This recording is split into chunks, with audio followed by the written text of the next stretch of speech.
Welcome to The Explainer. Today, we're diving into Susan Cain's fantastic book, Quiet.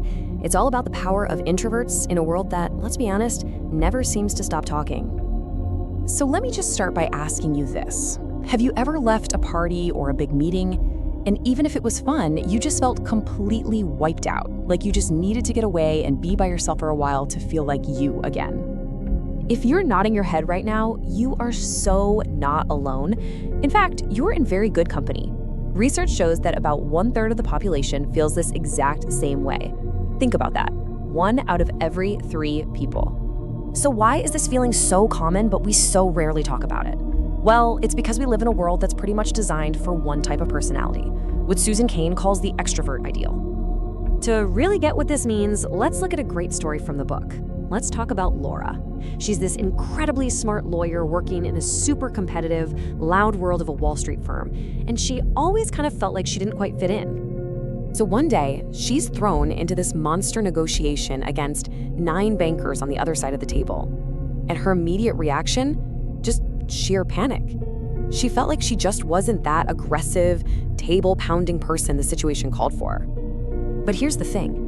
Instead of trying to fake it and be someone she's not, she just leaned into her actual strengths. She stayed calm, she was ridiculously well prepared, and most importantly, she just listened.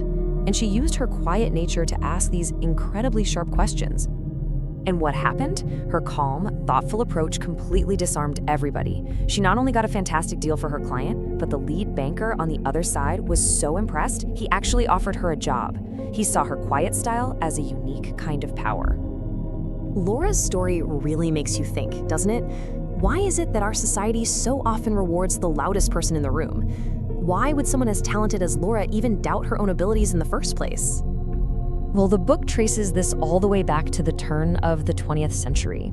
We had this big cultural shift. We went from what was called a culture of character, where things like integrity and honor were everything, to a culture of personality, where suddenly being charming and magnetic was the most valuable thing you could be. And because of this shift, we've ended up with a lot of confusion around what it even means to be an introvert. The word gets mixed up with a lot of other things that it's really not. And here is the absolute key distinction. Introversion is not the same thing as shyness. Not at all. Shyness is the fear of being judged, and that's painful.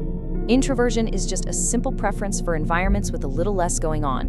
One is a fear, the other is just a preference. Huge difference. At its heart, it's really just biology. It's about how your nervous system is wired to handle stimulation. Introverts feel their best and recharge their batteries when things are quiet. Extroverts, on the other hand, they get their energy from being around a lot of people and a lot of action. Okay, so once we get past those myths, we can finally start to see the incredible, often overlooked strengths that introverts bring to the world. So let's talk about the real power of being quiet. I mean, just look at this list for a second. It's wild. Some of the most creative, game-changing people in history were introverts. They didn't change the world in spite of their quiet nature. They changed it because of it. See, they all understood this fundamental truth that our modern culture tends to forget. Like Picasso said, you can't really do serious, deep work without solitude. Creativity thrives in the quiet, not in the chaos of a crowd. But then you look at our workplaces, right? So many of them are built around what Cain calls the new groupthink, this non-stop belief that all creativity has to happen in a group, in an open office, with constant collaboration. The funny thing is, the research tells a completely different story. Time and time again, studies show that group brainstorming can actually kill creativity. You can see it right here. Individuals working alone consistently come up with not just more ideas, but better quality ideas than big groups do. Now, the whole point here isn't to say that introverts rule and extroverts drool. Not at all. The real goal is to find a balance, to create a world where everybody, no matter their temperament, can actually thrive. And this starts with a really cool idea called free trait theory. What it means is that we can all act out of character when something is really important to us. So an introvert can totally give an amazing speech or lead a big team, but they do it for a project they believe in or for people they care deeply about. But, and this is the most important part, to do that without completely burning out, you need to build in what the book calls restorative niches. These are absolutely essential. It can be something as simple as taking a walk alone at lunch or just closing your office door for 10 minutes. It's just a moment to get back to your true self and recharge that battery. So, really, using your quiet power is pretty simple. It's about knowing who you are and being okay with it. Don't fight it. Make sure you intentionally build those little recharging moments into your day. And then just focus on what you're naturally good at.